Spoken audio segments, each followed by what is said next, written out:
بلغ العلا بکمالہ کشف الدجا بجمالہ حسنت جمیع خصالہ صلو علیہ وآلہ۔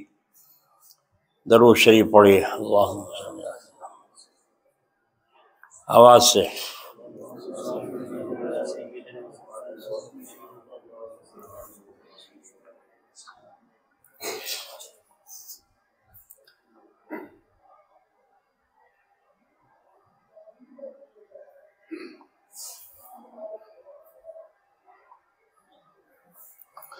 بسم اللہ الرحمن الرحیم۔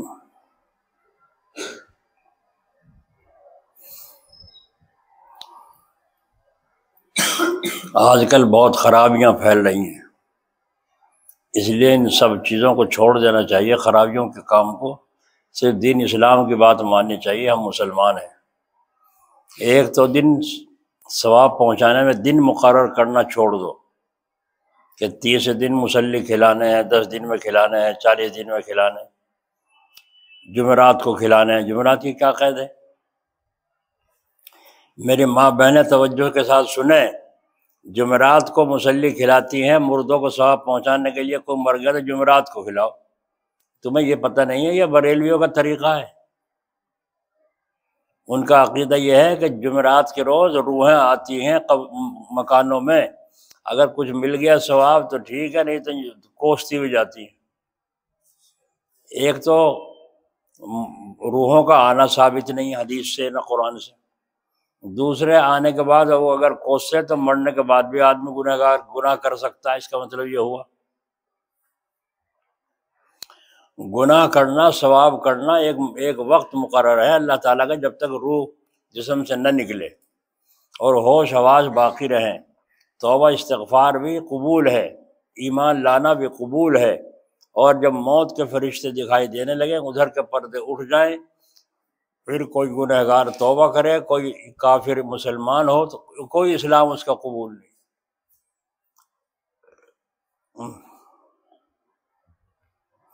سمجھ میں آ گئی بات؟ اسی طرح جمعے کی اذان کا جواب دینا بھی منع ہے، دوسری اذان کا۔ پہلی اذان کا تو جواب دیں، لیکن دوسری جو خطبے کی اذان ہوتی ہے وہ مسجد میں اندر امام کے سامنے ہوتی ہے جی۔ اور پہلی اذان کے متعلق یہ ہے کہ اونچی جگہ پر کھڑے ہو کے اذان دو تاکہ دور تک آواز جائے۔ تو جو لوگ اپنی مرضی سے خطبے کی اذان لاؤڈ اسپیکر میں پڑھنا شروع کر رہے ہیں، یہ جائز ہے ناجائز؟ ایک تو یہ بزرگوں کے طریقے کے خلاف ہے، دوسرے یہ کہ عام لوگ آج سمجھے پتہ نہیں کون سی مسجد میں کون سی جگہ اذان ہو رہی ہے، اور وہ اس کا جواب دینے لگے۔ تو اذان کا جواب دینا، خطبے کی اذان کا جواب دینا منع ہے۔ جب ہم نے بہشتی زیور میں پڑھا تو بڑا حیرت ہوئی، میں نے کہا ہم تو جواب دیتے تھے اذان کا، اور اب پتہ چلا کہ خطبے کی اذان کا بھی جواب دینا منع ہے۔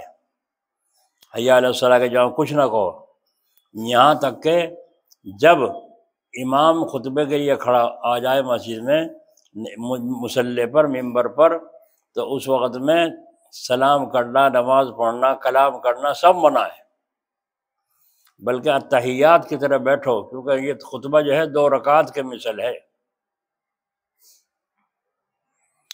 تو جن کاموں کا شریعت نے حکم نہیں کیا ان سے بہت کچھ خرابیاں پھیل رہی ہیں، اس لیے ان سب کو چھوڑ دینا چاہیے۔ ایک تو دن مقرر کرنا چھوڑ دو، دوسرے جو طریقہ ثواب پہنچانے کا گھڑ رکھا ہے وہ بھی چھوڑ دینے کے قابل ہے۔ مجھ سے ایک دیہاتی کہنے لگا ثواب پہنچانے کے وقت کھانے پر چند سورتیں پڑھ لی جائیں تو حرج ہی کیا ہے؟ میں نے جواب دیا کہ جب روپیہ کپڑا خیرات کرتے ہو تو اس پر سورتیں کیوں نہیں پڑھتے؟ جب کسی کے لیے روپیہ صدقہ کرتے، 100 روپے اپنے باپ کی طرف سے دیا، اس پہ کیوں نہیں سورتیں پڑھتے؟ جس مصلحت سے کھانے پر سورتیں پڑھی جاتی ہیں، اسی مصلحت سے کبھی روپے کپڑے پر کیوں نہیں پڑھی جاتی؟ اس کا جواب کچھ نہیں۔ ارے بھائی جوڑا لاؤ تو دکھائے ایک جوڑا ہے، بس یہ ایک جوڑا یہ دینا ہے، ہمیں ملے گا کافی ہے، ٹھیک ہے۔ اب کھانے کے لیے آج اب اس کے گھر، اب اس کے گھر، اب اس کے گھر، فاتحہ فاتحہ، اتنا سا حلوہ اور فاتحہ فاتحہ فاتحہ۔ ایک حلوہ، اتنا سا حلوہ ایک پلیٹ کس کس کی ناک پر رکھوں گا میں، کھاؤں، بچوں کو کھلاؤں، بیوی کو کھلاؤں، لڑکیوں کو کھلاؤں۔ تو ان پیٹو لوگوں نے ایک مسئلہ گڑھا، ہر آدمی کی فاتحہ الگ الگ ہونی چاہیے، سمجھے؟ ہر آدمی کی فاتحہ الگ الگ پلیٹ پر ہونی چاہیے۔ اچھا، ہو بھائی، یہ تو ہم نے آج ہی سنا مسئلہ، چلو بھائی۔ اب مولوی صاحب نے کہا ہے، مولوی صاحب نے نہیں کہا، عالم صاحب نے کہا ہے، مولوی تو اللہ والے کو کہتے ہیں۔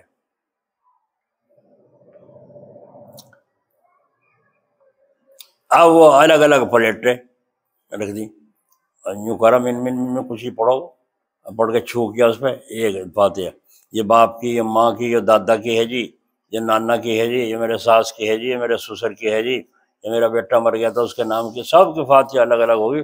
اب جتنی پلیٹیں ساری کی ساری اپنے گھر جائیں، تو فائدہ ہوا نقصان؟ حضرت تھانوی رحمۃ اللہ علیہ نے فرمایا ثواب تو ایک پلیٹ سے بھی صدقہ کرو گے اسی کا ثواب تمہیں ملے گا۔ پلیٹ تو میری، کھانا میرا، روپیہ میرا، بخشے کوئی اور، یہ کون سا طریقہ ہے؟ یہ کون سا طریقہ ہے؟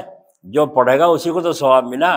اب وہ یوں کہے اللہ یہ جو مجھے اس کا ثواب ملا ہے، میری طرف سے اس کا ثواب ساری امت کو پہنچے، سب کو پہنچے، اور یہ نہیں کہ اتنا اتنا سا پہنچے گا، پورا پورا پہنچے گا سب کو۔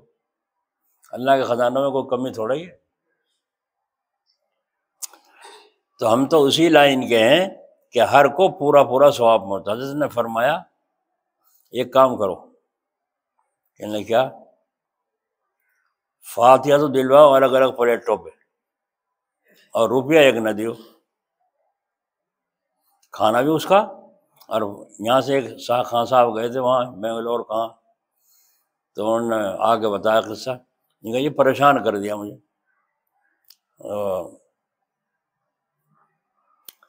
100 روپیہ، 1.25 روپیہ، آج فاتحہ دے دیا۔ میں گیا، جا کے رکشا میں بیٹھ کے گیا، اور رکشا کے بعد چلا تو گیا، رکشا میں لے گئے اور وہاں سے چھوڑ دیا، پیدل آ رہا ہوں، 1.25 روپیہ، 1.25 روپیہ۔ یہ جب ایک دم میں پریشان ہو گیا تو میں ایک دن کہا میرے بس کے نہیں فاتحہ پوتے، چلو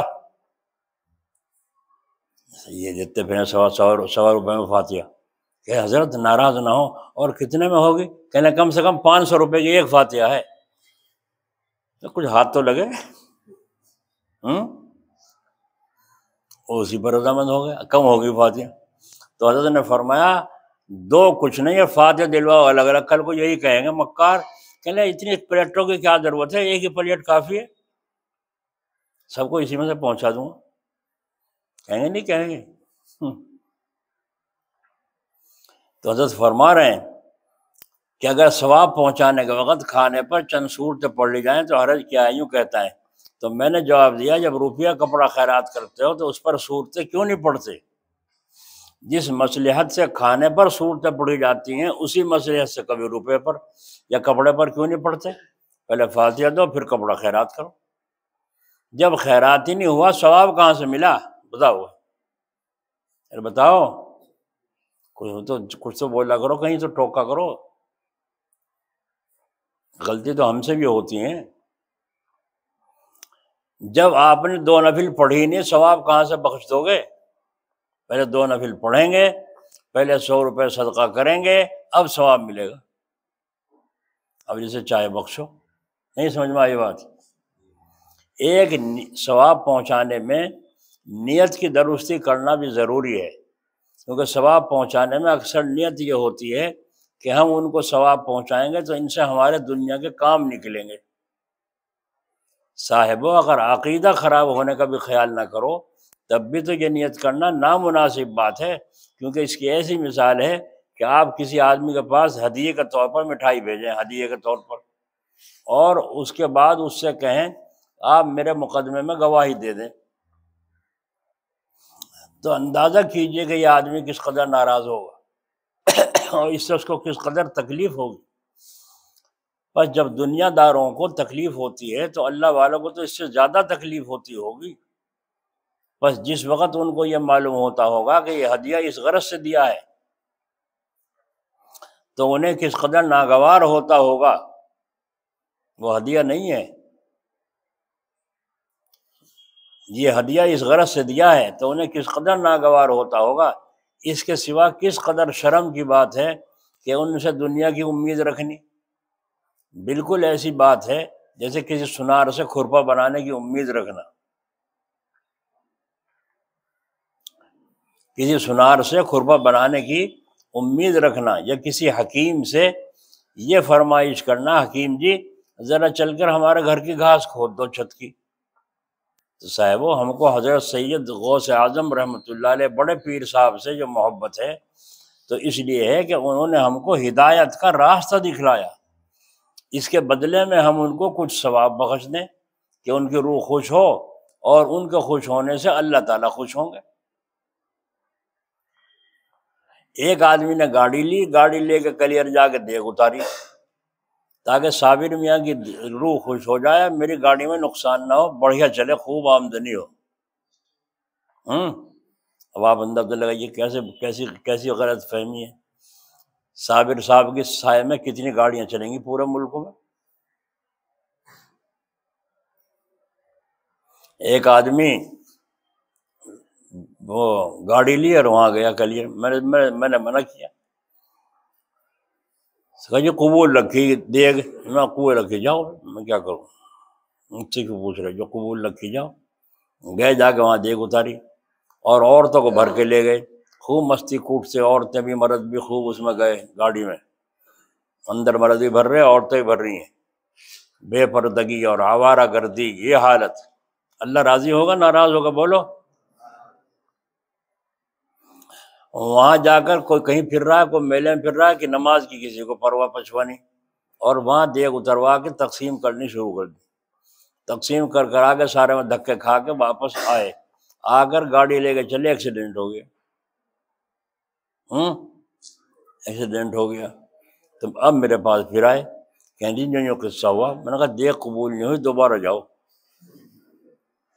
دوبارہ جاؤ، دیگ قبول نہیں ہوئی تمہاری۔ یہی تو غرض ہے نا کہ وہاں جا کے دیگ اتاریں گے، صابر میاں کے سائے میں گاڑی چلے گی، نقصان نہیں ہو۔ پھر بعض لوگ ہمارے پاس بھی آتے ہیں، یہ 100 روپے آپ کے، 100 روپے مدرسے کے۔ اچھا کیوں دے رہے ہو؟ بس جی چاہا آپ کو بھی ہدیہ دے دوں اور مدرسے میں دے دوں، کام پہ جا رہا ہوں، اللہ تعالیٰ سے دعا کرنا اللہ حفاظت فرما، ٹھیک ہے۔ اگر یہ نیت کی دعا کرنا تو ٹھیک ہے، اگر یہ نیت کی کہ ان کو دینے سے یا مدرسے میں دے کے جانے سے نقصان سے بچوں گا تو یہ غلط فہمی ہے۔ پھر کیا نیت کریں؟ یہ نیت کرو کہ میرے اس صدقے سے اللہ راضی ہو، اور جب اللہ راضی ہوگا تو کام بنے گے بگڑیں گے؟ نہیں سمجھ میں آئی بات؟ آئی سمجھ میں؟ اور اللہ تعالیٰ کے خوش ہونے سے، اللہ تعالیٰ کے ان کی روح خوش ہونے سے اللہ تعالیٰ خوش ہوں گے۔ اگر میں ثواب پہنچاؤں چاروں سلسلے کے بزرگان دین کی روح کو تو یہ نہیں کہ ان سے مجھے فیض پہنچے گا، بلکہ اس لیے کہ جب ان کو ثواب پہنچے گا ان کی روح خوش ہوگی، اور جب ان کی روح خوش ہوگی تو اس سے اللہ، تو مقصد اللہ کو راضی کرنا ہوا نہ ہوا۔ اس تقریر سے یہ بھی معلوم ہو گیا ہوگا کہ ہم لوگ ثواب پہنچانے سے منع نہیں کرتے، بلکہ جو اس کے اندر خرابیاں کر رکھی ہیں ان کو منع کرتے ہیں اور اس کی اصلاح کرتے ہیں۔ جس دن عام طور پر اصلاح ہو جائے گی اس دن ہم بھی یہ نہ کہیں گے، مگر جب تک اصلاح نہ ہو اس وقت تک ہم ضرور ناجائز کو ناجائز کہتے رہیں گے۔ کوئی ناراض ہو یا راضی ہو، رہی بدنامی سو اللہ کا شکر ہے، دین پھیلانے میں ہم کو اس کی کچھ پرواہ نہیں ہونی چاہیے۔ بولو لا یخافون لومۃ لائم۔ اللہ تعالیٰ قرآن کریم میں فرما رہے ہیں میرے بندے جو ہے نا، میرے چاہنے والے، کسی کی ملامت کرنے کی کا ملامت کا خوف نہیں کرتے، کوئی کیا کہے گا، کوئی جاؤ جھیرے میں۔ واہ واہ واہ۔ رہی بدنامی تو اللہ کا شکر ہے، دین کے پھیلانے میں ہم کو اس کی کچھ پرواہ نہیں۔ ایک فرقہ مسلمانوں کا ایسا بھی ہے کہ عقیدے اور عمل سب ضرور صحیح ہیں، مگر اس فرقے کو اپنی اچھائی کا بڑا غرور ہے، سمجھتے رہنا غور سے، دوسرے مسلمانوں کو حقیر ذلیل سمجھتا ہے۔ ہم دیوبندی یوں کہتے ہیں، کوئی بریلوی ہو، کوئی اہل حدیث ہو، سب اللہ کے بندے ہیں۔ جس کا عمل اللہ کے یہاں قبول ہو جائے گا وہ بیڑا، اس کا بیڑا پار ہوگا، اور جس کا عمل قبول نہ ہوگا اس کا بیڑا غرق ہو جائے گا۔ اب بیڑا پار کس کا ہوگا؟ جس کے عمل صحیح ہو، عمل اور عقیدہ کس کے صحیح ہو؟ جو رسول اللہ صلی اللہ علیہ وسلم کے طریقے کے مطابق ہو۔ اور اگر کوئی عمل ایسا ہو کہ جو شریعت کے خلاف نہ ہو، اس کی گنجائش ہے۔ مگر اس فرقے کو اپنا اچھائی کا بڑا غرور ہے، دوسرے مسلمانوں کو حقیر اور ذلیل سمجھتا ہے۔ کسی کو حقیر ذلیل سمجھنے کا حق نہیں ہے، کسی بے نمازی کو بھی حقیر ذلیل سمجھنے کا حق نہیں ہے۔ حضرت شیخ سعدی رحمۃ اللہ علیہ چلے جا رہے تھے، دریا پار ہوئے تھے، ایک نوجوان شراب پیے مست پڑا ہے، مکھیاں بھنک رہی ہیں، قے کر رکھی ہے، منہ سارا سن رہا ہے قے میں، الٹی میں، اور چھاتی بھی بھیگ رہی ہے، پڑا ہے۔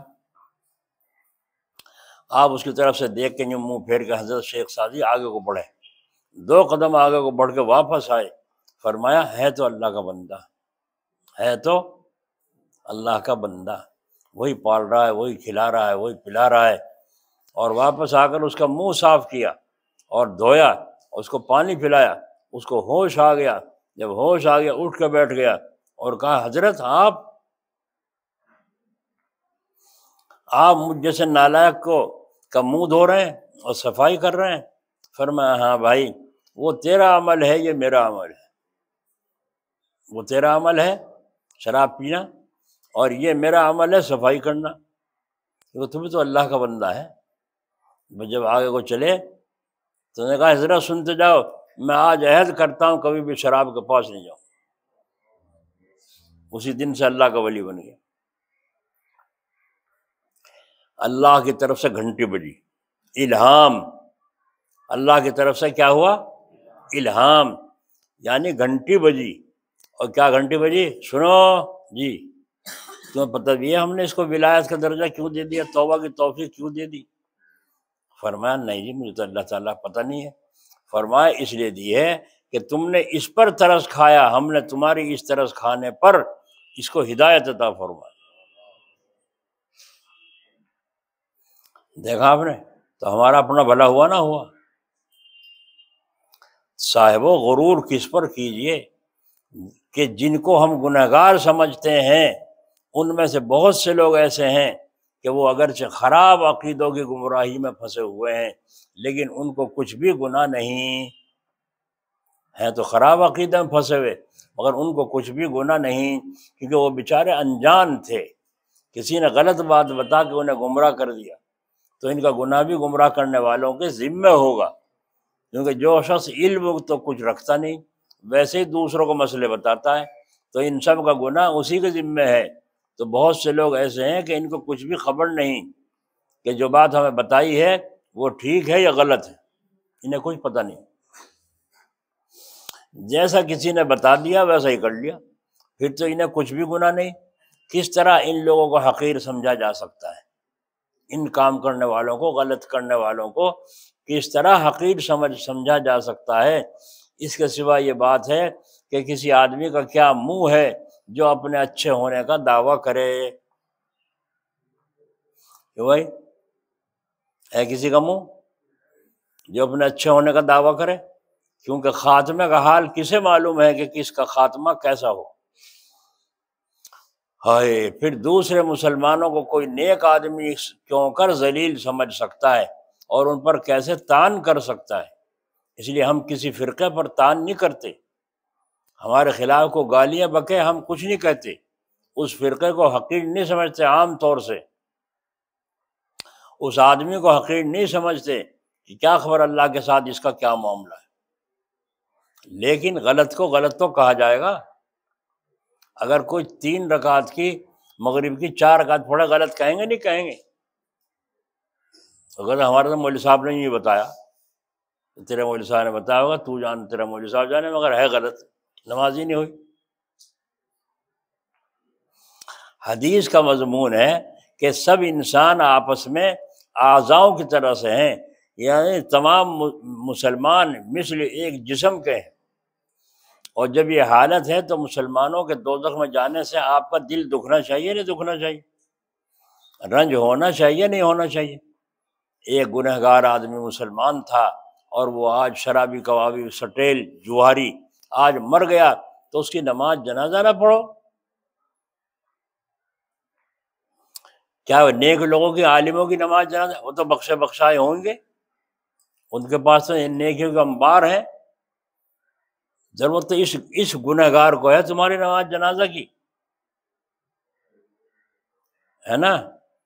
تو اس کی نماز جنازہ تو خاص طریقے سے پڑھنی چاہیے۔ کیا خبر ہے اس کے مرنے سے پہلے اللہ کی اس کے اوپر رحمت ہو گئی ہو، اور دوزخ سے اس کو بچانے کی تدبیر میں لگنا چاہیے، جو حضور اکرم صلی اللہ علیہ وسلم کو تھی۔ ایک مرتبہ حضور پاک صلی اللہ علیہ وسلم کی خدمت میں ایک آدمی آیا اور زنا کرنے کی اجازت چاہیے، اسے اجازت لینے کی کیا ضرورت ہے، جا کے کر گزرتا۔ زنا کرنے کی اجازت کیوں لینے آیا؟ معلوم ہوا آخرت کا ڈر تھا کہ اگر حضور مجھے کچھ گنجائش بتا دیں گے تو میری جان بچ جائے گی آخرت سے بھی، اور یہاں دنیا کا بھی مجھے مزہ نصیب ہو جائے گا۔ تو زنا کرنے کی اجازت چاہی، صحابہ نے سن کر اس کو ڈانٹنا چاہا، حضور نے منع فرمایا اور نہایت اطمینان سے فرمایا کہ کیا تو اپنی ماں کے ساتھ ایسا کیا جانا پسند کرتا ہے کہ تیری ماں کے ساتھ کوئی زنا کرے؟ اس نے کہا کہ جی نہیں۔ فرمایا بہن کے ساتھ؟ کہا کہ نہیں۔ آپ نے فرمایا بس جس سے تم زنا کرو گے وہ بھی کسی کی ماں کسی کی بہن ہوگی۔ جو ذہن میں بھوت سوار تھا اس کا توجہ بدلی نہ بدلی، سوئی سوچنے پر بہن کے، میری بہن کو کوئی چھیڑے تو میرا کیا حال ہوگا، میری ماں کے ساتھ کوئی ایسی بدفعلی کرے تو میرا کیا حال ہوگا؟ فرمایا جی نہیں۔ آپ نے فرمایا جس سے تم زنا کرو گے وہ بھی کسی کی ماں کسی کی بہن ہوگی۔ تو دیکھیے حضور صلی اللہ علیہ وسلم کی نرم مزاجی کی یہ حالت تھی، اور اس طرح نصیحت کرنے کی عادت تھی، اور کیوں نہ ہوتی، بلکہ حضور اکرم صلی اللہ علیہ وسلم تو دشمنوں اور کافروں تک کی بھی خاطر داری فرماتے تھے۔ کافر لوگ آپ کو ستاتے، اور پہاڑوں پر جس فرشتے کی حکومت ہے وہ فرشتہ آ کر عرض کرتا ہے یا رسول اللہ صلی اللہ علیہ وسلم اگر اجازت ہو تو میں ان سب کو پہاڑوں سے ہلاک کر دوں، تو آپ صلی اللہ علیہ وسلم فرماتے کہ تم میرے اور میری قوم کے معاملے میں دخل مت دو، وہ مجھے ستا رہے ہیں ستانے دو، تم دخل مت دو، فرشتے کو اللہ تعالیٰ کہتے۔ تو جب حضور کو کافروں تک کی خاطر داری منظور تھی تو ہم میں آج کون سی بڑائی پیدا ہو گئی ہے کہ ہم اپنے بھائی مسلمان کو ذلیل سمجھیں اور ان سے غرور کے ساتھ پیش آئیں۔ شیخ سعدی علیہ رحمت فرماتے ہیں میں نے سنا ہے کہ اللہ والوں نے کبھی دشمنوں کا دل نہیں دکھایا ہے، تمہیں یہ مرتبہ کیسے میسر ہو سکتا ہے؟ کیونکہ تمہاری تو دوستوں ہی سے لڑائی رہتی ہے، تمہاری تو دوستوں سے ہی لڑائی رہتی ہے۔ جب تم دوستوں سے لڑتے اور ان کو حقیر سمجھتے ہو تو کس منہ سے اپنے کو مسلمان کہتے ہو؟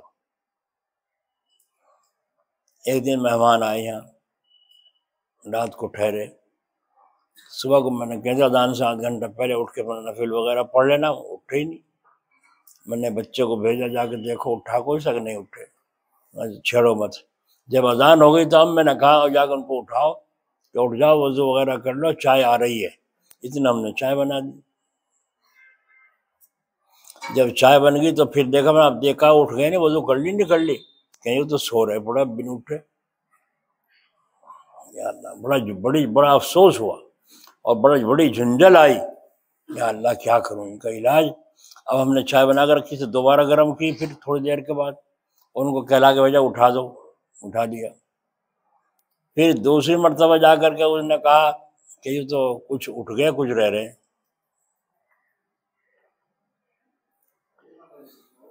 بڑا افسوس ہوا، مگر اچھے مہمان آئے، مگر یہ اپنے ہیں مسلمان جن کا حال یہ ہے، کافروں کا حال تو الگ ہے، مسلمانوں کا حال یہ ہے کہ ان کو یہ خبر نہیں کہ ہم کہاں جا رہے ہیں کیا کر رہے ہیں۔ رائے پور میں ہم نے دیکھا کہ پہلے تہجد میں اٹھاتے نہیں تھے، پھر اٹھانے لگے، جہاں تہجد کا وقت ہوا ایک آدمی سب کو جا کے کیوں 8 بجاتا ہے، کیونکہ جسے اٹھنا ہے دعا میں مشغول ہونا ہے وہ فوراً اٹھ جائے گا، جسے اٹھنا ہی نہیں ہے اس کے اوپر کو پھیر دو، کیا کہیں سے میڑا پھیر دو، وہ نہیں اٹھے، وہ نہیں اٹھنے کا۔ تو یہ حالت۔ اس کے بعد پھر میں نے جب دکھایا ان کو نماز کا وقت ہو گیا، اسی انتظار میں اذان کے بعد سے پھر تیسری مرتبہ چائے گرم کروائی اور انڈے اور وہ اس کے پاس بھیجے، مطلب وہیں دیا ہو، یہاں لانے کی ضرورت نہیں، وہیں دیا ہو۔ اوپر جا کے دیا ہے، پتہ نہیں ٹھنڈی پی گرم پی کیا پی نہیں، تو بڑا افسوس ہوا۔ تو پھر اس لڑکے نے کہا یہ جی عجیب مہمان ہے۔ تو میں نے کہا عجیب مہمان تو ہیں، مگر مہمان کی بات پر صبر کرنا بھی سنت رسول اللہ ہے، سمجھانا الگ چیز ہے۔ کیوں نہیں اٹھے تھے، کیوں بلانے سے نہیں اٹھے؟ آگاہ کرنے اذان کے بعد تو اٹھانا ضروری ہے کہ نہیں ہے؟ ہائے ہائے ہائے، مرکز میں نظام الدین یہ دستور تھا، تہجد کے وقت ایک آدمی سب کو اٹھاتا تھا، جب پڑے سوتے سب کو اٹھاتا تھا۔ حضرت علامہ رفیق صاحب رحمۃ اللہ علیہ کہیں سفر میں جلسے سے باہر سے آئے، سفر سے، اور آ کے وہاں سوچا دلی یہاں مرکز میں ٹھہر جاؤں، رات کو یہاں قیام کر لوں، صبح کو یہاں سے چلا جاؤں گا اپنے سفر میں سویرے۔ بس آ کے لیٹ رہی تھے، وہ تہجد کا وقت ہو گیا۔ اتنے میں آ کے انہوں نے ایک نے میواتی نے کہا اٹھ اٹھ، حضرت اٹھ کے کہا اچھا، کروٹ لے لی، پھر نیند میں آ گئی، پھر آیا ارے اٹھا نہیں گئے، پھر آ کے لات ماری، لات مار کے کہا اٹھ، حضرت نے فرمایا یہ نہیں ماننے کا۔ بس پھر حضرت نے کروٹ لے لی، نیند کے ستائے ہوئے تھے سارے رات کے، جیسے جلسوں میں سارا دن، پھر رات کو پھر آیا اوپر ایسا بولتا ہوا، کہا تو اب پھر آ لیا بھائی۔ اب حضرت علامہ صاحب اٹھ کے بیٹھ گئے، آیا کچھ نہیں کہا، چلا گیا۔ ان کو بیٹھ کے سونے کی بھی عادت تھی، تو وہ بیٹھ گئے اور بیٹھ کے اپنا سوتے رہے، گردن جھکا کے، اس نے پھر کچھ نہیں کہا، چلا گیا۔ نماز کے وقت سے کچھ پہلے 5 منٹ پہلے حضرت نے وضو کیا، وضو کر کے سنت پڑھی، سنت پڑھ کے نماز پڑھی، نماز پڑھ کے دروازے میں کرسی بچھی، اور مولانا عمر صاحب پالن پوری رحمۃ اللہ علیہ کا بیان ہوا کرتا تھا فجر کی نماز کے بعد۔ تو حضرت علامہ صاحب اپنی جگہ سے اٹھے اور کرسی پہ جا بیٹھے اور بیان شروع کر دیا، بیان شروع کر دیا۔ بس بیان ایسا کہ کمر میں سے نکل کے جو مرکز والے تھے، بھائی کون بول رہا ہے، بھائی کون بول رہا ہے؟ اور دیکھے تو علامہ جو پہچان گئے تو علامہ رفیق صاحب ہیں، علامہ رفیق صاحب، ہاں۔ اس نے سنت کو فرض کے درجے پہ پہنچا دیا اور نفل کو سنت کے درجے پہ پہنچا دیا۔ جہالت کا کچھ ناس ہو، ساری دنیا نے تباہی کا گھاٹ اتارنا شروع کر دیا پڑھے لکھوں نے۔ بھائی اس کے اوپر جو چلنے شروع ہو گئے، 1 گھنٹہ بس انہوں نے بیان کیا، سارے کے سارے دیکھ کے چپ دنگ، بالکل بھی کچھ نہیں، فارغ ہوتے وہاں سے نکل کے اپنا چلے گئے۔ جب چلے گئے اس دن سے اٹھانا بند کر دیا، تہجد میں کسی کو نہیں اٹھاتے، ہاں فجر کی اذان کے بعد اٹھاتے ہیں، شریعت کا جو حکم ہے یہ تھا طریقہ ہمارے بزرگوں کا۔ تو اس لیے ہمارے حضور اکرم صلی اللہ علیہ وسلم، مسلمان کا اور حق ہے، کافر کا اور حق ہے، یہ بھی یاد رکھو۔ ان گڑھ کا اور حق ہے، نہ سمجھ کا اور حق ہے، سمجھدار کا اور حق ہے۔ چھوٹا بچہ اگر آپ کی داڑھی کھینچ لے تو آپ کچھ نہیں کہیں گے، پیار کریں گے، اور سمجھدار بچہ دیکھا ہو میرے ابو نے میرے بھائی کو پیار کیا ہے داڑھی کھینچنے پر، لا میں بھی کھینچوں، ان نے بھی آگے کھینچی تو کیا کرو گے؟ تماشا لگاؤ گے؟ نہیں لگاؤ گے؟ کیوں؟ جو اس نے کیا تھا اس نے کہا کچھ اور کیا تھا، سونے کا لقمہ کھلایا تھا۔ تو معلوم ہوا کہ ناسمجھ اور سمجھدار کے قانون الگ الگ ہیں۔ تو آپ صلی اللہ علیہ وسلم سے یہ بات ساری چیزیں ثابت ہیں، اپنوں کے حق اور ہیں، دوسروں کے حق اور ہیں۔ خانقاہ میں تھا نہ بہن، کچھ مہمان آئے، عالم لوگ آگے ٹھہر گئے، کھانا کھایا، اپنا کھانا تھا وہاں، حضرت کی طرف سے جو تھا مہمانوں کا کھانا کھلایا۔ اس کے بعد کمروں میں لیٹ گئے، خادم نے آ کے بتا دیا کہ اتنے بجے باہر کے کواڑ بند ہو جاتے ہیں، جس کو باہر جانا ہو اتنے بجے سے پہلے آ جائے۔ آ گئے، فرمایا اب آرام کریں، بات نہ کریں، پھر وقت پر اٹھنا ہے، تہجد میں اٹھنا ہے، ذکر کرنا ہے۔ وہ باتیں کرتے رہے، خادم آیا، انہوں نے کہا بھائی میں نے کہا تھا آپ سے بات نہ کریں، اوروں کو بھی آرام کرنے دیں، آپ بھی آرام کریں، آرام کا ٹائم ہے رات کا، وقت باتیں کرنے کا نہیں ہے، اور اتنی دیر ہو گئی آپ کو باتیں کرتے ہوئے۔ چل کہہ کے وہ چلا گیا۔ وہ پھر بات کرتے رہے آہستہ آہستہ۔ خادم نے پھر سن لیا، پھر آیا، آگے کہا تمہیں میں ابھی سمجھا کے گیا تھا، 2 مرتبہ تمہیں سمجھا چکا ہوں، اب 30 نمبر رہ رہا ہے، اگر اب کی مرتبہ تمہاری بات میں نے سن لی، تمہارے بستر اٹھا کر خانقاہ سے باہر رکھ دوں گا۔ سخت لفظ ہوئے نہ ہوئے؟ کیوں ہوئے؟ اس لیے کہ وہ اپنے تھے، اپنے کو اپنا سے سمجھایا، نہیں مانا، تو اب اس کا علاج کیا ہے؟ سختی۔ جو لوہے سے کچھ بنانا ہے تو اس لوہے کو نرم کرنا پڑے گا، آگ میں ڈال کے نہیں۔ تو یہ آئے ہیں یہاں کھانا کھانے کے لیے نہیں آئے، یہ کسی قابل بننے کے فکر میں ہیں، اس لیے یہاں آئے ہیں۔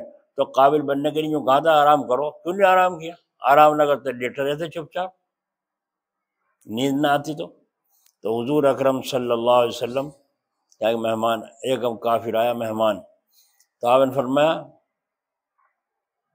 کوئی ہے جو اس کی مہمانداری کرے؟ جو وہاں صحابہ بیٹھے تھے یوں کر لی، سب کو معلوم تھا گھر میں آج کچھ بھی نہیں ہے، گھر میں آج کچھ بھی نہیں ہے، میں چپ۔ حضور صلی اللہ علیہ وسلم اپنے ساتھ لے گئے اور جا کے کھانا جو گھر کا تھا سارا کا سارا مہمان کے آگے رکھ دیا۔ مہمان بھی ایسا تھا مکار کہ جتنا گھر کا تھا کھانا سارا اوپر کو یوں سیدھا ہو کے سارا ہی کھا گیا، خوب کھایا پیٹ بھر۔ جب پیٹ بھر کے کھا لی رات کو بدہضمی ہو گئی، اب اس کو جب پاخانے کی حاجت ہوئی تو چارپائی پہ ہی بستر پہ ہی اس نے اپنا کام بھی کر دیا، سارا خراب کر دیا، اور یہ ہوا کہ سویرے اٹھ کے اور وہاں سے بھاگ گیا۔ سویرے اٹھ کے اپنا تکلیف دینا مقصد تھا نا حضور کو، تو وہ تکلیف دینا پھر یہ تکلیف دینا، چلا گیا۔ لیکن جلدی کی وجہ میں جانے کی وجہ سے تلوار وہیں ٹنگی رہ گئی کمرے میں، آگے جا کے اوہ تلوار تو بہت بڑھیا تھی، وہاں رہی، تو تلوار لینے کی نیت سے پھر واپس آیا۔ یہ نظام تھا اللہ تعالیٰ کا، تلوار لینے کے لیے واپس آیا تو دیکھا حضور اکرم صلی اللہ علیہ وسلم اس بسترے کو پاخانے کو اپنے ہاتھ سے دھو رہے ہیں، ایک صحابی پانی ڈال رہے ہیں، کچھ صحابہ بڑبڑا رہے ہیں، برا بھلا کہہ رہے ہیں۔ فرمایا کیوں غصے ہوتے ہو؟ مہمان میرا تھا، تمہیں کیا تکلیف ہوئی؟ تو حضور ان کو سمجھا رہے ہیں۔ وہ آیا آگے کھڑا ہو کے دیکھ رہا ہے، ارے حضور دھو رہے ہیں، اور جو ناراض ہو رہے ہیں ان کو بھی آپ سمجھا رہے ہیں مہمان میرا تھا۔ بس ان کا یا رسول اللہ صلی اللہ علیہ وسلم یہ سارے کام میں نے جان کے کیے تھے، اب میں کلمہ پڑھتا ہوں لا الہ الا اللہ محمد رسول اللہ، اسلام میں داخل ہو۔ دیکھا مہمان کے ساتھ برتاؤ، غصے تو نہیں ہوئے؟ میں تیرا بیٹا غرق ہو، کافر کے بچے نالائق یہاں ہمیں پریشان کر، نہیں، سنت رسول اپنانا ہمارے بزرگوں نے ایک طریقہ اختیار کیا ہے، اللہ ہمیں بھی توفیق عطا فرمائے۔ تو اپنوں کا حق اور ہے، غیروں کا حق اور ہے، یاد رکھنا یہ بات۔ کبھی یوں کو حضور صلی اللہ علیہ وسلم تو یوں کیا تھا، یہ مولوی صاحب یوں کر رہے ہیں، تجھے کیا پتہ؟ اس اصول کو تو پہلے سیکھ، علم حاصل کر،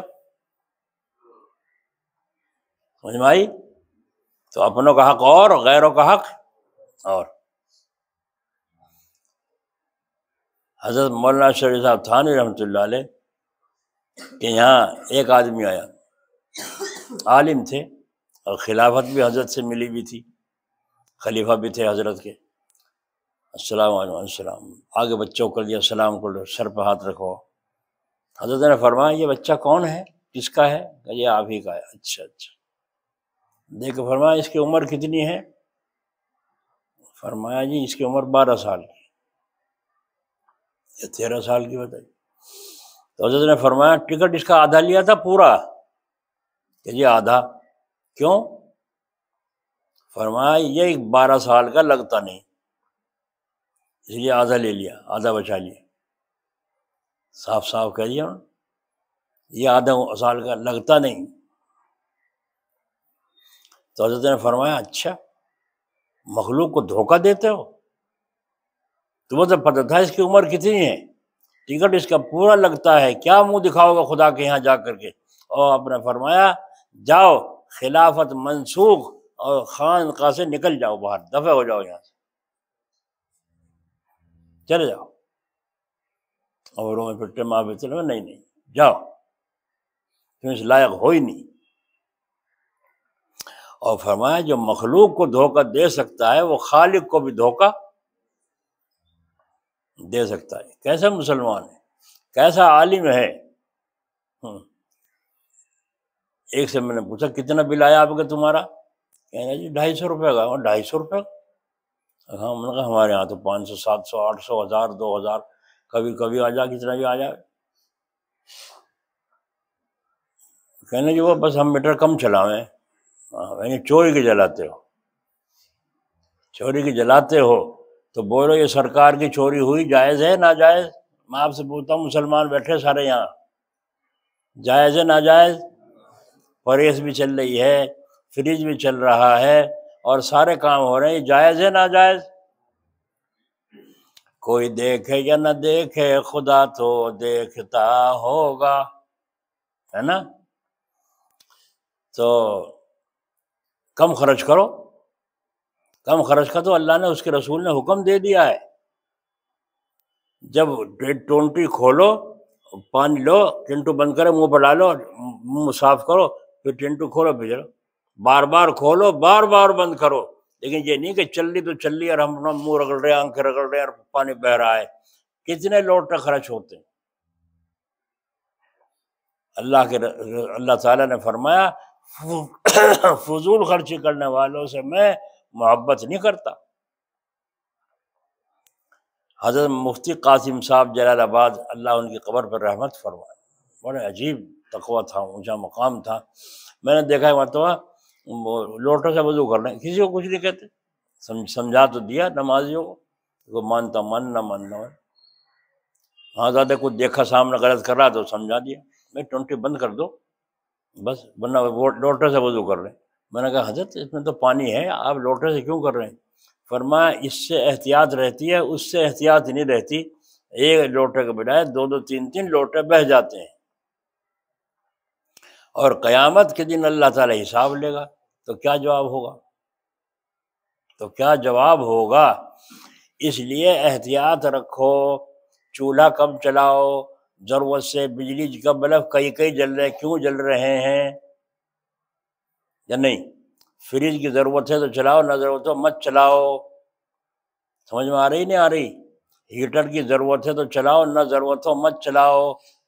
مسلمان ہو کر ایسی مکاری، اور بجلی کا بل، بجلی چوری سے جلا رہا ہے، بجلی کو بل کو اس کو میٹر کو استعمال نہیں کر، یہ غلط بات ہے۔ اگر بل زیادہ آئے آنے دو، 1000 کا زیادہ آئے گا، 500 کا زیادہ آئے گا، ہے نا؟ نہیں تو بتاؤ، اگر کسی کو بخار چڑھ گیا، ڈاکٹر کو دکھانا پڑ گیا، 500 روپے تو کم سے کم فیس کے وہ لے لے گا یا نہیں لے گا؟ 500 تو فیس کے ہو گئے، پھر اگر خون کی جانچ کروانی پڑ گئی اور کچھ جانچ ہوگی تو وہ الگ رہا، ہو گیا ناس۔ اور اگر یہ ایسا نہ کرتا، اس عمل کی برکت سے اللہ تعالیٰ کیا خبر ہے اس کے پیسے وہاں فضول خرچ ہونے سے محفوظ فرماتا۔ نہیں سمجھ میں آ رہی کہ بھائی انہیں پتہ ہے مسلمان بدماشی کرتے ہی نہیں، وہ چھاپہ ڈالو۔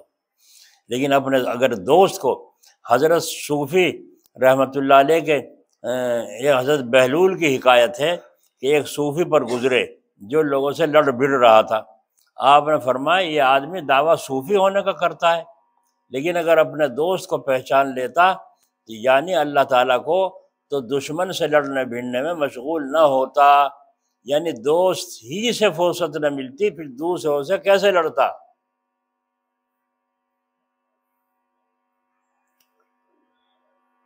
اچھا ایک بات بتاؤ بھائی،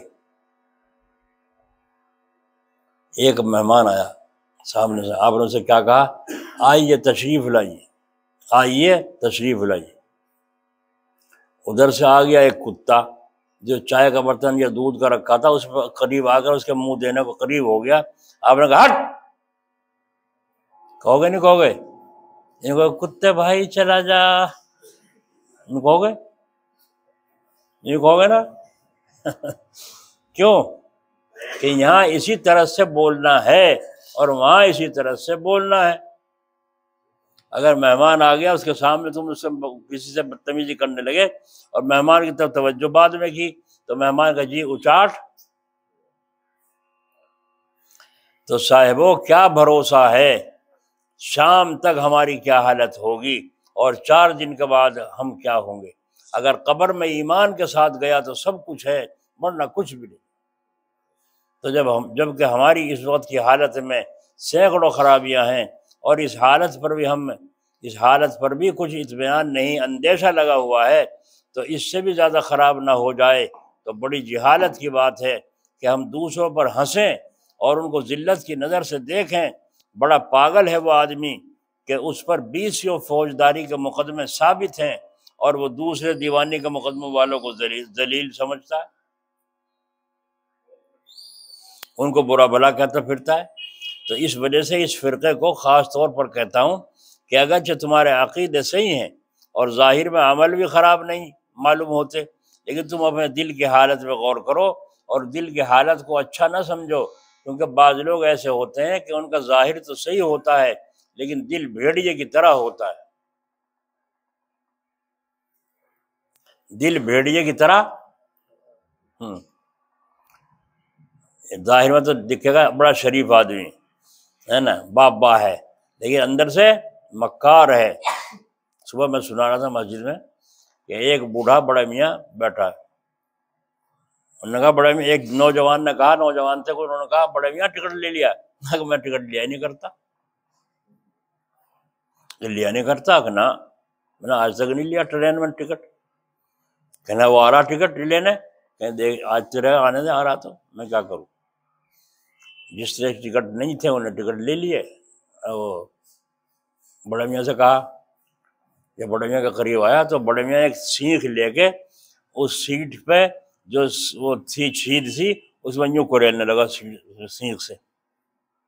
ان کا بڑے میاں ٹکٹ، ارے ٹکٹ کی تو ایسی تیسی ہو گئی، اس میں گر گیا، اسے نکال لاؤ، نکال لے اسے میں سے توڑ کے، ارے وہ تو نکلتا نہیں ہو، ان کو چھوڑ کے پر کو چلا گیا۔ جب چلا گیا سارے کے سارے نوجوان ہنسے کہ بابا تو بڑا ہوشیار نکلا، میں تو کہا تھا میں نے کبھی ٹکٹ لیا ہی نہیں۔ اچھا چلو، جب ٹرین سے رکے، پلیٹ فارم سے باہر ہونے لگے تو وہاں بھی ٹکٹ دیا جاتا ہے، واپس 2 ٹکٹ جمع کرو۔ تو جو وہاں کا یہاں کیسا کرے گا، دیکھی جائے گی تو چپ کرو۔ بس آگے کو چلے تو ایک جگہ ٹکٹ پھٹا ہوا پڑا تھا، اسے چپکو گے، یہ کسی سے لے لیا ہوگا پرانا، تو اسے لے کے پانی میں بھگویا اور سینخ میں کر کے یوں لے کے کھڑا ہوا۔ انہوں نے کہا بڑے میں ٹکٹ، اگیرا ٹکٹ ہے تو یہ ٹکٹ لے پکڑ، کہنے سینخ میں کیوں دے رکھا، کہنے منہ میں گر گیا تھا، اسے یوں رکھا الگ، چل چل چلتا کر دیا۔ باہر آ کے ہنسنے لگا، نوجوان بھی کہنے بابا تیرے سے گئے، ہار گیا۔ دیکھا کس انداز کے ساتھ جان بچا لی۔ تو یہ اپنے نزدیک عقل مند سمجھتا ہے، مگر میں آپ سے پوچھتا ہوں، بولو عقل مند ہے یا عقل بند ہے؟ جو ہمارا نہ ہوا کسی کا کیا ہوگا، جو بیٹا ہم ماں باپ کا نہ ہوا وہ کسی اور کا کیا ہوگا، جو اپنے خدا اور اس کے رسول کا نہ ہوا مسلمان، وہ کس کام کا، کس کا ہوگا۔ ہاں بس دل کے سنوارنے کی فکر کیجیے، مگر خرابی تو یہ ہے کہ دل کی حالت سنوارنے کو لوگ ضروری نہیں سمجھتے، لہذا اپنے کو اچھا سمجھنا، دوسرے کو حقیر سمجھنا چھوڑ دو۔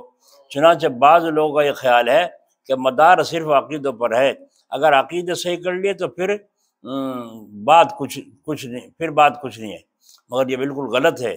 یہ مانا کہ عقیدے درست ہونے سے کبھی نہ کبھی نجات ہو جائے گی اور کچھ عذاب نہ ہوگا، اور بعض لوگوں کا یہ خیال غلط ہے کہ صرف حضور صلی اللہ علیہ وسلم سے محبت کا دعویٰ کرنا نجات کے لیے کافی ہے۔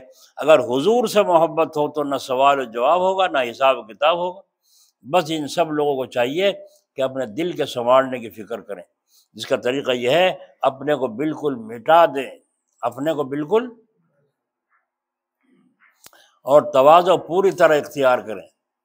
یہی تواضع جڑ ہے اتفاق کی بھی۔ آج کل لوگ اتفاق کی کوشش کرتے ہیں، مگر اتفاق کی جو جڑ ہے اس کو بالکل چھوڑ رکھا ہے۔ کیونکہ اتفاق جو ہمیشہ اس سے پیدا ہوتا ہے کہ ہر آدمی اپنے کو دوسرے سے کم سمجھے، اس سے کبھی اختلاف اور جھگڑے کی نوبت ہی آ ہی نہیں سکتی۔ افسوس آج اس پاکیزہ خصلت کو بالکل چھوڑ دیا گیا، بلکہ اس کے خلاف غرور اپنے کو بڑا سمجھنے کا سبق دیا جاتا ہے۔ لباس میں ہمیشہ کسی وضع کو، ایسی وضع کو پسند کرتے ہیں جس سے تمام مجمع بھر میں ہم ہی کو بڑا سمجھا جائے۔ غضب یہ ہے کہ اپنی اولاد کو بھی شروع سے اس ایسے ہی لباس کی عادت ڈلواتے ہیں۔ غرض ہر بات سے یہ معلوم ہوتا ہے کہ یہ مسلمان بھائی اپنے کو فرعون کے برابر سمجھتا ہے۔ پھر فرمائیے اتفاق کیسے ہوگا؟ اگر اتفاق کا واقع میں شوق ہے تو صوفیوں کے طرز پر چلنے کی کوشش کرو، ان حضرات کے قدموں پر جا گرو، پھر دیکھو کیسا اتفاق ہوتا ہے۔ ایک رئیس آدمی سے میری گفتگو ہوئی کہ اگر لڑکے سے کسی نوکر پر کچھ زیادتی ہو جائے، لڑکے سے کسی نوکر پر کچھ زیادتی ہو جائے تو کیا اس کو سزا دینی چاہیے لڑکے کو؟ ان رئیس صاحب کی یہ رائے تھی کہ لڑکے کو سزا نہ دینی چاہیے، اس نے نوکر کو مار دیا، اور سزا دینے سے بچے کی ہمت کم ہو جاتی ہے، بلند حوصلہ نہیں رہتا۔ خدا کی پناہ قرآن کو اگر دیکھا جائے تو معلوم ہوتا ہے کہ جس کا نام آج کل ترقی رکھا ہے لوگوں نے، قرآن اس ترقی کی جڑ کاٹ رہا ہے۔ غرض یہ ہے، اتفاق پیدا کرنے کی صورت یہ ہے اپنے عمل درست کرو، اور جو لوگ اپنے عمل درست کر چکے ہیں ان کے پاس آنا جانا رکھو، مگر اس کے ساتھ ہی یہ بھی سمجھ لو کہ بزرگوں کی خدمت میں جاتے ہیں لیکن نیت ان کی صرف وقت پورا کرنا، دل بہلانا ہوتی ہے۔ کیوں آئی ویسے ہی؟ تمہیں کوئی ہلا نہیں تھا، تمہیں کچھ کام نہیں تھا، یہاں آ گئے ہو خام خواہ۔ نیت ان کی صرف وقت پورا کرنا، دل بہلانا ہوتی ہے۔ چنانچہ بزرگوں کے پاس جا کر دنیا بھر کے قصے، جھگڑے، اخبار شروع کر دیتے ہیں۔ بعض لوگ ایسے بھی ہیں کہ وہ اصلاحی کی نیت سے جاتے ہیں لیکن مزاج میں جلدی ہونے کی وجہ سے چاہتے ہیں 2 ہی دن میں ہماری اصلاح ہو جائے، ولی اللہ بن جائے۔ ان لوگوں کی بالکل وہ مثال ہے کہ جلہا جب 2 دن نماز پڑھ لیتا ہے تو انتظار کرتا ہے میرے پاس اب وہی آتی ہوگی۔ ایسے لوگوں کے جواب میں ہمارے حاجی صاحب فرمایا کرتے تھے، ارے یہ کیا کم فائدہ ہے کہ تم کو روزانہ اللہ کا نام لینے کی توفیق ہو گئی، یہ کیا بڑا فائدہ، کتنا بڑا فائدہ ہے۔ اور فرمایا کرتے تھے بھائی اگر واقعی کچھ بھی حاصل نہ ہو تب بھی آدمی کو طلب نہیں چھوڑنی چاہیے، اگر کچھ بھی حاصل نہ ہو جب بھی اللہ کی طلب میں لگا رہے۔ ہائے ہائے، ایک حافظ جی پڑھاتے تھے وہاں سرحدی پٹھانوں میں پڑھاتے تھے ادھر کے، اور ایک دن کسی بچے کو پٹھان کے مار دیا، اس کو ایک آدھا مار دیا، بس وہ آگ بگولا ہو کے وہاں سے نکلا، اٹھ کے چل دیا، ارے سن، وہ سنتے ہی چلا جا، اور گھر جا کے اتنا لمبا چھرا لے کے اور یوں آنکھیں لال کر سے آپ جی نے کہا یہ تو آتے کر دے گا، یہ نہیں مان رہا، ادھر مڑتا ہی نہیں، نرماتا ہی نہیں، اٹھ کے وہاں سے بھاگے، ادھر کو ادھر کو، وہ پیچھے اس کا باپ مل گیا، ارے بھائی میرے سے غلطی ہوگی، میں تمہارے بچے کے ایک مار دیتا، وہ دیکھو چھرا لیے میرے پیچھے پھر رہا ہے، اسے پکڑو، قبضے میں کرو۔ اب ایسا گھبراؤ نہیں، بالکل چین سے سکون سے کھڑے ہو جاؤ، بالکل نہ گھبراؤ،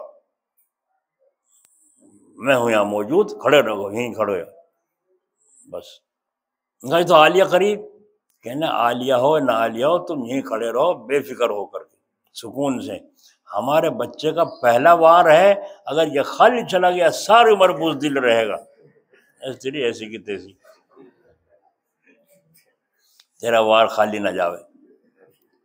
آپ نے دیکھا انہوں نے آتے کام حافظ جی کا کر دیا، شاباش بیٹے شاباش شاباش، ہو گیا حوصلہ بلند۔ کل کو جب تیرے پہ کسی دن چھرا تیرے پہ اٹھا لے، جب پتہ چلے گا اس بگاڑ کا، تو یہ تھوڑا بڑا فائدہ ہے کہ اللہ کا نام لینے کی ہمیں توفیق ہو جائے۔ یہ بھی اصلاح ہے کہ آدمی اپنے کو نکما سمجھنے لگے، بیکارہ سمجھنے لگے، یہ بھی ایک اصلاح کی بات ہے۔ اللہ کی طلب کی تو یہ شان ہے، اگر 100 دفعہ اس کو یہ آواز آئے کہ تو دوزخی ہے تب بھی اللہ سے نا امید نہ ہو، ایک بزرگ کے پاس شیطان آیا اور کہا تم کو عبادت کرتے ہوئے اتنے دن ہو گئے، ادھر سے نہ پیام ہے نہ سلام ہے، پھر اس سے کیا نفع؟ وہ بزرگ وظیفہ چھوڑ کے سو گئے۔ خام میں حضرت خضر علیہ السلام آئے اور وجہ پوچھی بھائی کیوں سو گئے آج؟ اس نے کہا ادھر سے نہ سلام ہے نہ پیام ہے، مدت ہو گئی، پھر دل کیسے بڑھے آگے کو جب وہاں سے کوئی پوچھتا ہی نہیں، اتنے دن ہو گئے مجھے 12 سال۔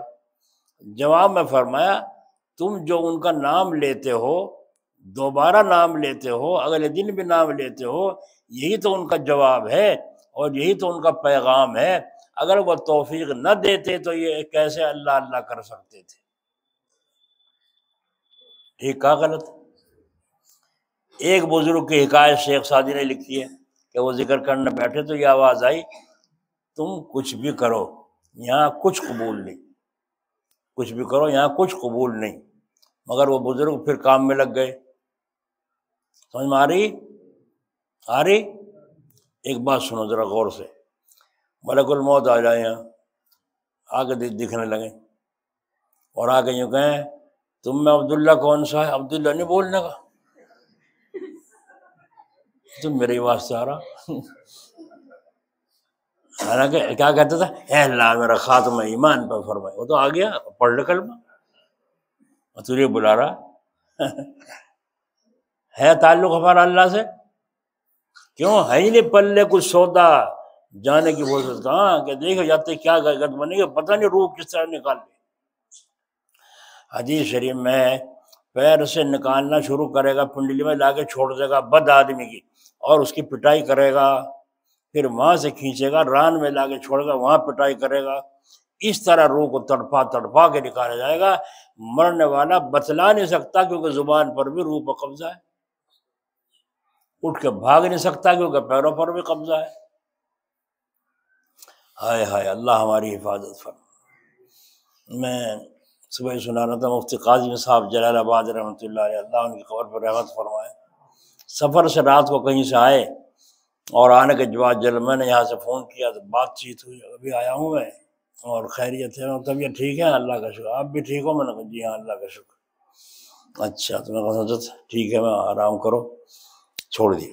صبح کو پتہ چلا انتقال ہو گیا ہے۔ کئے بجے؟ اتنے بجے؟ 12 بجے۔ کیا ہوا؟ کہنے لگا ایک دم سے اچانک درد ہوا، اچانک سے درد ہوا۔ فرمایا درد ہو رہا ہے بھائی؟ لڑکے نے کہا ابو میں ڈاکٹر کو لاؤں؟ فرمایا نہیں، تو ایک گلاس گرم پانی لیا، ڈاکٹر کو بلانے کی ضرورت ہی نہیں پڑنی۔ ایک گلاس میں گرم پانی لیا، اب پانی گرم کرنے میں کچھ دیر تو لگتی ہے، گرم وہ رکھا ہے کہاں تھا، گرم کر کے پانی گلایا، آگے دیکھا تو قبل رخ اپنا سیدھے لیٹے سنت کے مطابق، اور انتقال بھی ہو گئی۔ آئے ہائے کس طرح روح نکلی ہوگی اس اللہ کے ولی کی، کیا ٹھکانا تھا۔ میں حضرت مفتی سید صاحب، کیونکہ سید بھی تھے وہ آل رسول بھی تھے، بڑا ادب کرتا تھا اور وہ مجھ سے بڑی محبت رکھتے تھے، 15 دن میں 20 دن میں ضرور آتے تھے، فون کر دیا میں آ رہا ہوں، اچھا جی بہت اچھا۔ اور فرماتے ایک دن انہوں نے مولوی لقمان نے کھانے وغیرہ کا چائے کا خوب انتظام، فرمایا یہ اتنے تکلف کی ضرورت ہے، اگر پھر اس کے بعد اہتمام شروع کر دیا، چائے وغیرہ کچھ تھوڑا سا پیوں گا اور اہتمام نہ کرنا، مجھے شرمندگی ہوتی ہے۔ بہت اچھا۔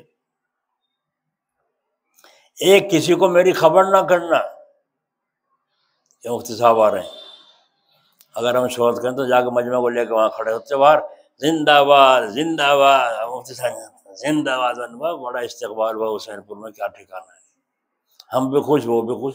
حضرت نے فرمایا میری کسی کو اطلاع نہ دینا، اور تیسری بات یہ فرمائی کہ کچھ چلتے ہوئے تحفہ پیش نہ کرنا، کچھ پیش نہ کرنا۔ ہر دفعہ نہیں ہوتا، میں غور سے سنتا، ایک دن چوک گئے، یوں تو کہہ دیا تکلف نہ کرنا کھانے میں چائے پیوں گا۔ محمد پور جب آ جاتے میں فون سے کہاں گئے؟ محمد پور، اچھا چائے رکھ دی، فوراً وہ تیار ہو گئی، آتی دسترخوان بچھایا اور بیٹھ گئے، چائے پلا دی، اب ان کی مرضی 10 منٹ رہو 15 منٹ رہو۔ تو یوں فرمایا کہ تکلف نہ کرنا اور کسی کو میرے آنے کی خبر نہ دینا، اطلاع نہ کرنا، اور پھر فرمایا کچھ پیش نہ کرنا، یہ نہیں کہا ہر دفعہ کہتے تھے۔ اس دفعہ جب میں گاڑی میں بیٹھنے لگے میں نے کچھ پیش کیا، جیب میں رکھا، تو فرمایا نہیں میں نے منع نہیں کیا، میں نے کہا آپ اب کے مرتبہ منع نہیں کیا تھا آپ نے، مطلب جو کہا تھا وہی کر دیا ہم نے، یہ نہیں کہا تھا کہ کچھ پیش نہ کرنا۔ خیر آپ تو دیتے ہی رہتے ہیں، بڑی خوشی کے ساتھ قبول فرمایا اور رکھ لیا۔ تو اللہ تعالیٰ ان کی قبر پر رحمت فرمائے، اور میں یہ میری تمنا ہے اللہ تعالیٰ ان کے صدقے اور توفیق سے اللہ ہمارا بھی اسی طرح خاتمہ فرمائے۔ پتہ نہیں کس طرح روح نکلے گی، کیا حال بنے گا، ہر عمل ہاتھ پیر کو چومے گا، سونگے گا، اور سونگ کے دیکھے گا اگر اس کے ہاتھوں سے، اس کے منہ سے، آنکھوں سے، پیٹ سے، پیروں سے بھلائی کی بو آ رہی، نیکیوں کی بو، خوشبو آ رہی ہے تو روح اچھی طرح نکالے گا، اور اگر بدیوں کی بو آ رہی ہے ٹانگ سے، ہاتھوں سے، غلط چھونے سے، تو اس کی روح بڑی سختی سے نکالی جائے گی۔ تو ہمیں پتہ نہیں ہمارے ہاتھوں میں بدبو ہے، ہمیں پتہ نہیں ہمارے پیروں میں بدبو ہے، ہمیں پتہ نہیں ہماری آنکھیں گندی ہیں، تو کیا حال ہوگا۔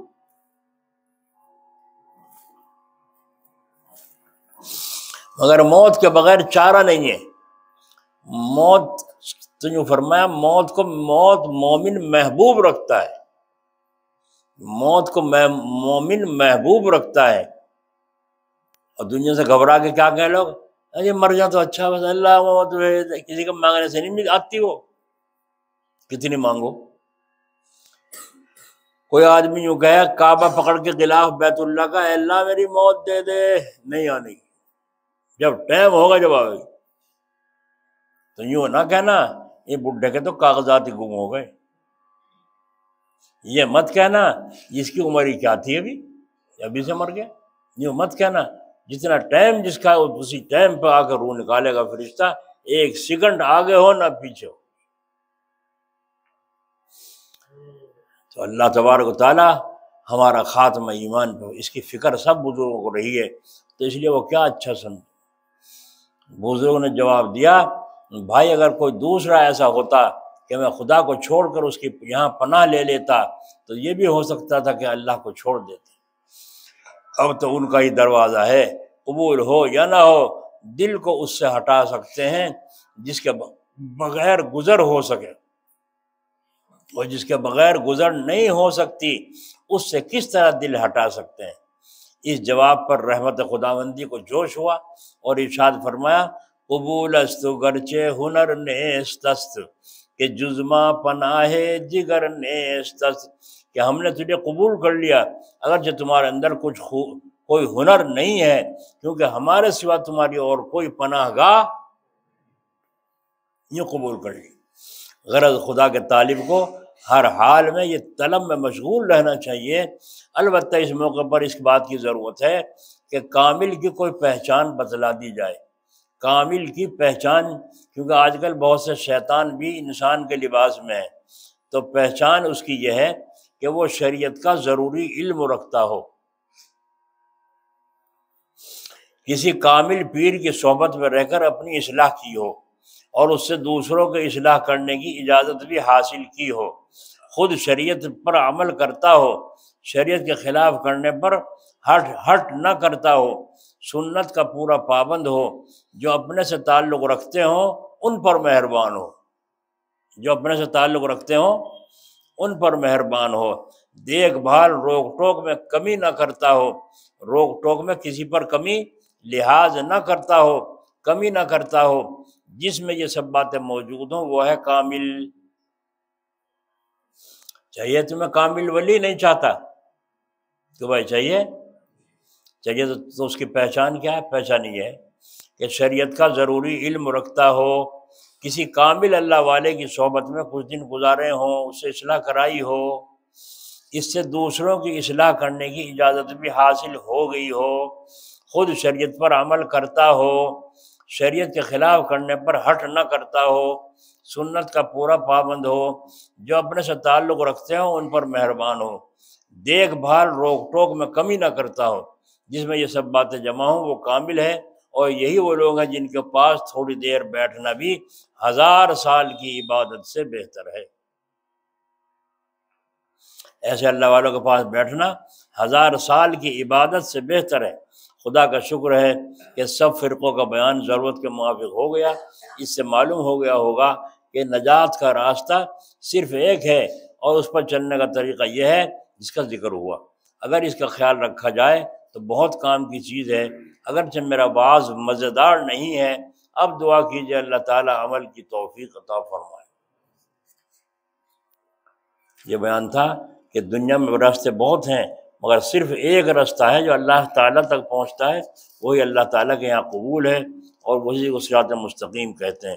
کوئی مذہب اللہ کے یہاں قبول نہیں، صرف مذہب اسلام کے علاوہ۔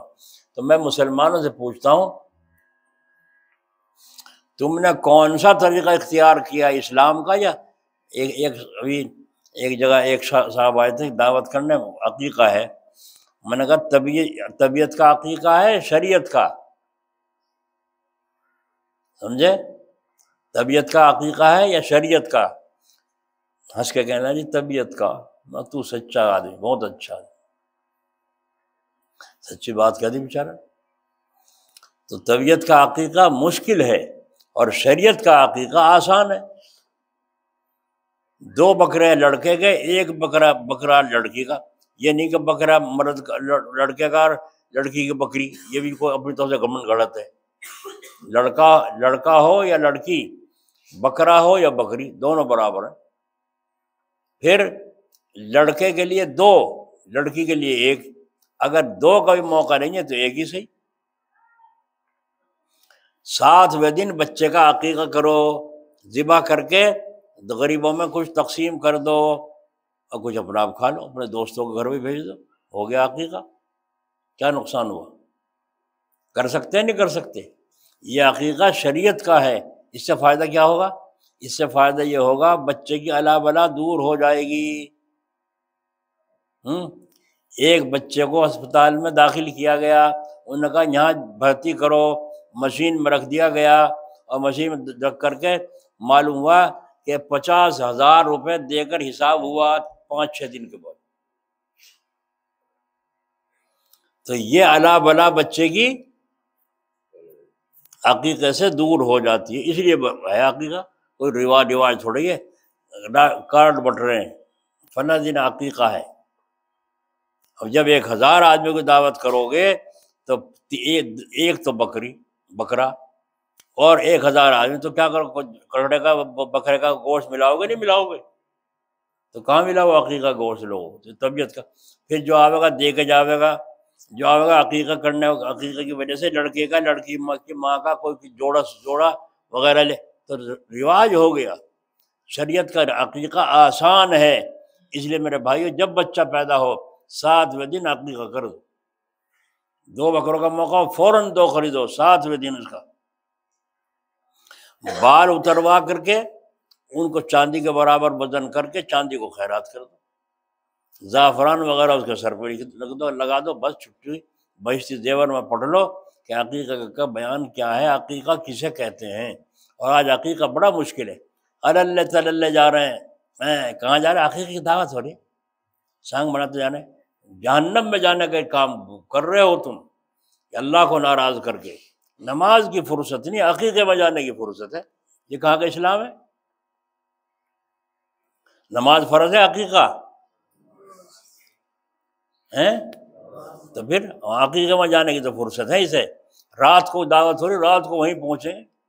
کتنے پہ تو جمعہ میں بگڑ رہا تھا میں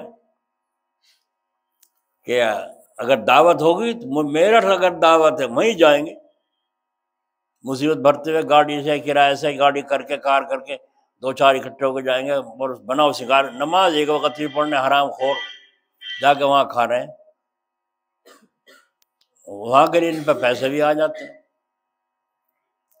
اللہ تعالیٰ ہمیں صحیح اسلام نصیب فرمائے، اور اپنے فضل و کرم سے اپنی مرضیات پر چلنا آسان فرمائے۔ چلو شروع کرو۔